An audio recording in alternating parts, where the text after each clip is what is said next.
Long ago, in the green mountains of Japan, there lived an old bamboo cutter and his wife. They lived in a small wooden cottage beside a quiet bamboo forest.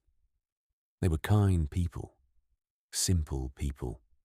Every morning, the old man would walk into the forest with his knife and basket. He would cut bamboo to make baskets, flutes, and tools for the nearby villages. Though they worked hard, one sadness remained in their hearts. They had never had a child. As the years passed, the old couple grew older, and sometimes in the evenings they would sit together in silence, listening to the wind move through the bamboo leaves. One morning, just after sunrise, the old bamboo cutter entered the forest as he always did. The bamboo swayed gently in the morning breeze. Birds sang high above him. Everything seemed ordinary, until he noticed something strange. Far ahead, deep within the forest, a soft golden light shimmered between the stalks. The old man stopped. He had never seen such a thing before. Curious, he followed the light. Step by step, deeper into the bamboo grove, until he found its source. One bamboo stalk glowed from within. Its golden light pulsed softly like a heartbeat.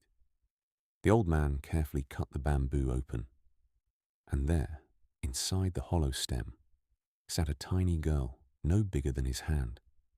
She wore a robe woven from light itself, and though she was small, her eyes were calm and bright. The old man stared in amazement. The tiny girl smiled. At that moment he felt something he had not felt in many years. Hope. He gently lifted her from the bamboo. The golden light faded, and together they returned home. When his wife saw the tiny girl, tears filled her eyes. They cared for her, as if she were their own daughter. And something remarkable happened. Each day, the child grew.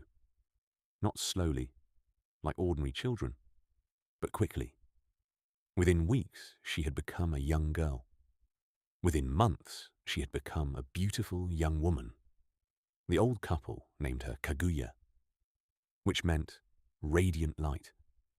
And everywhere she went, people admired her kindness. The flowers seemed brighter around her. The birds sang more sweetly. Even the forest appeared happier in her presence. Years passed. Kaguya became known throughout the land. Travelers spoke of her beauty.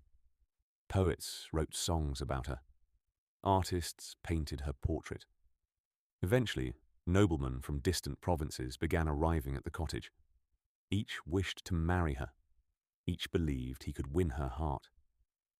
But Kaguya did not wish to marry.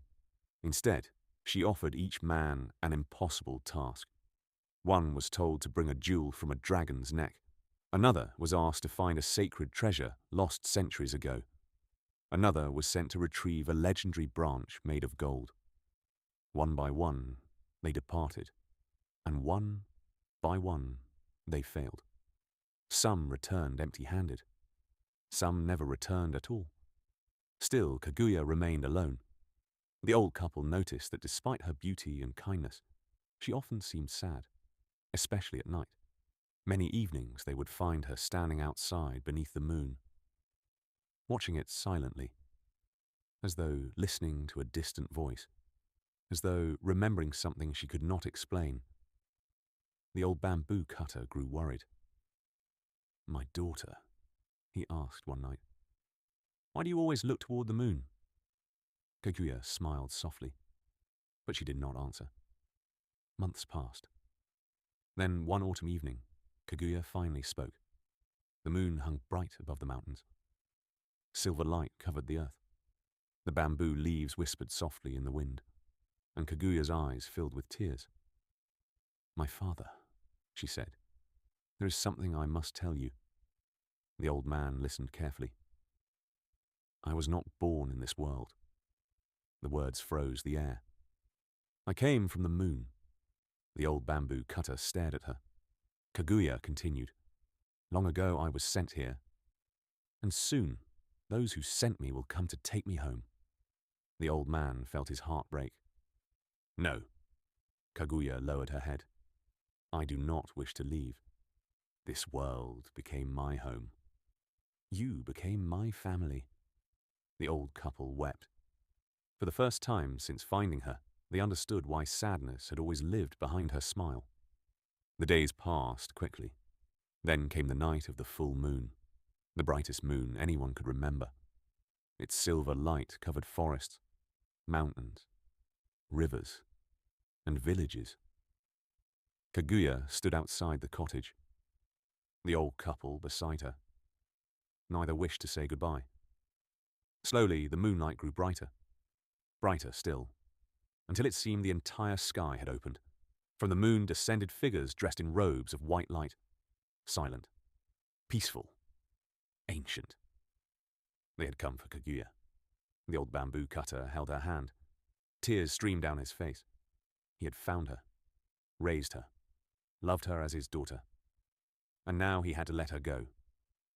Kaguya embraced them both. "You gave me the happiest years of my life." The moonlit figures waited patiently. Then Kaguya stepped forward. The light surrounded her. Higher and higher she rose. Toward the moon. Toward the place from which she came. The old couple watched until she disappeared among the silver clouds. For a long time, neither spoke. The moon remained bright above them. And though Kaguya was gone, they no longer felt alone. Because love, they had learned, does not disappear when someone leaves. It remains. Like moonlight on a quiet night. Like wind through a bamboo forest. Like a memory that never fades. And according to the old storytellers of Japan, if you stand beneath a full moon and listen carefully to the bamboo leaves, you may still hear the gentle voice of Princess Kaguya, calling softly from the moon.